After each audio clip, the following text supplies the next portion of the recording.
Go to that the red chart. This is our national debt. This is a upside down hockey stick. So This is what's concerning about it is we're going exponential on this thing. The problem with this, just to reframe it once again for the 100,000th time. Wait a second. Wait, this red chart, isn't this Friedberg's losses in Vegas this weekend? So the problem, obviously, with mounting debt is the interest payments on the debt cause you to take out more debt. And there's a tipping point where it becomes insurmountable. And there are many people sounding the alarm that we may be entering that point, that in order to fund the interest obligations on the debt, we need to take out more debt.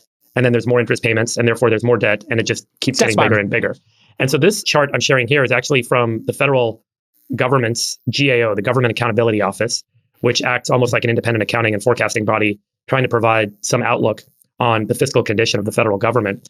And this is an analysis I think they put out a few weeks ago, showing that as of the fiscal year 22, 8% of the overall federal budget was going towards interest spending. By fiscal year 25, it'll be 26%, and then net interest spending will need to grow to half of the budget.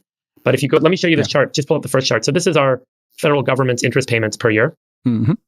And so this is how much the government pays on interest for the debt. By the way, most of the debt is getting refinanced now at the higher interest rates because a lot of this debt was sitting in ZIRP era since 2008. But as the debt has to get refinanced and more debt is taken on to fund the interest payment obligations, the interest payment actually starts to mount more significantly. And that's what we've seen in the last 2 fiscal years in particular. Now, when you take this chart and you overlay how much we spend on defense, so here's defense spending. We are, I think as of this month or last month, now spending more.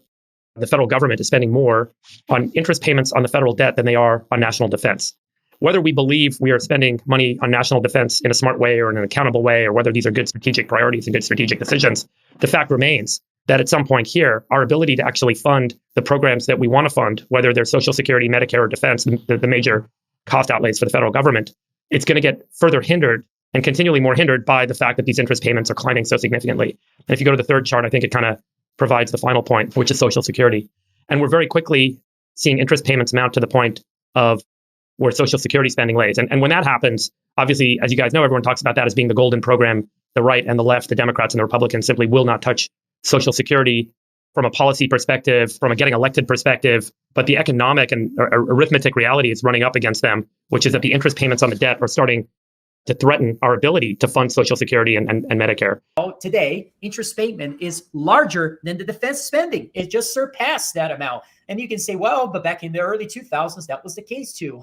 Yeah, but we were not seeing, $32 trillion of debt, that 40% is going to have to be reissued on top of a 16% twin deficit that is just compounding the problem every year. And so, in my opinion, it's just hard to be a treasury bull. The only way that I think the treasury market would really rally sustainably would be if we see a major deflationary shock. And maybe that will be the case. Maybe we're going to see both. I think I just can't imagine that we're not going to see as a sequence of those potential outcomes not be that the Fed will reassume its role, its essential role as being the financier of all this government debt that we're likely to continue to see over time, and especially in a world where, as we said, the fiscal dominance and this deluge of fiscal spending that we're seeing for so many different angles in the economy. So, this is just one of the parts of the current agenda, which is defensive spending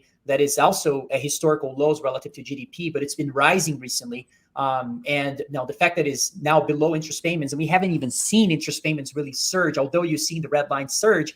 Just wait, just give me another 12 months and we're going to look at this chart. It's going to be insane.